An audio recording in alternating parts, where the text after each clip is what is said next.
जिन बीवी और चिल्ला। एक साहब के हालात बहुत खराब थे। कोई बचत ना थी। काफी मुश्किलात में गुजारा हो रहा था। ऐसे में दिमाग में आया, क्यों ना कोई जिन काबू किया जाए और इसको इस्तेमाल करके दौलत कमाई जाए। एक बाबा जी का पता मिला जो अमलियात के लिए मददगार साबित हो सकते थे। उन्होंने 40 दिन का एक मुजरिब अमल बताया। अमल करने के लिए रात को अपने घर के एक कमरे का इंतखाब किया। 3 दिन अमल चलता रहा। इन्हीं साहिब की जुबानी ये बयान है। मुझे डरावनी शक्लें नजर आती थीं। चौथी रात का अमल जारी था। मैं हसार में था कि अचानक एक खौफनाक नस्वानी आवाज आई। मुन्ने के अब्बा, मुन्ने का फीडर फ्रिज से निकाल लाएं।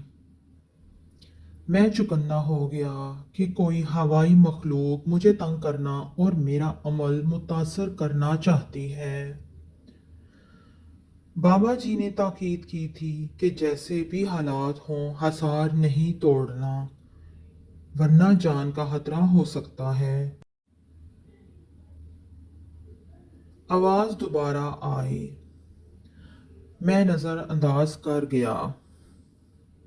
10 मिनट के बाद मैंने देखा कि एक चुड़ैल मेरी बीवी की शक्ल धारे मेरी तरफ चली आ रही है। मैं बिला खौफ बिर्द करता रहा क्योंकि मैं तो हसार में महफूज था।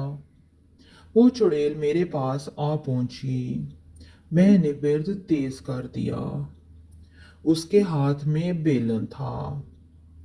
मैं पूरी हिम्मत से बोला, जा, भाग जा, तू मेरा कुछ नहीं बिगाड़ सकती, चुड़ैल कहीं की।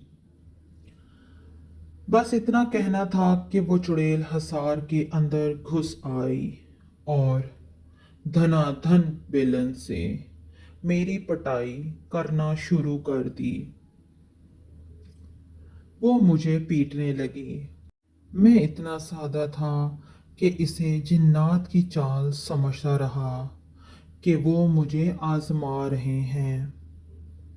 जब मैं चुड़ैल से मार खा रहा था तो मैंने देखा हसार के सारे जिन्नात पेट पकड़कर जोर जोर से हंस रहे थे। जब चुड़ैल मुझे मार मार के थक गई और मुझे घसीट के हसार से बाहर निकाला तो एक बदतमीज जिन मेरे कान में आके कहने लगा, सरकार, पहले अपनी बेगम नू काबू करो, फिर साडा सोचना। उम्मीद है आपको यह वीडियो ज़रूर पसंद आएगी। अगली वीडियो तक के लिए मुझे दे इजाज़त। मेरी वीडियो को लाइक और शेयर करें और मेरे चैनल को सब्सक्राइब करें। अल्लाह हाफिज़।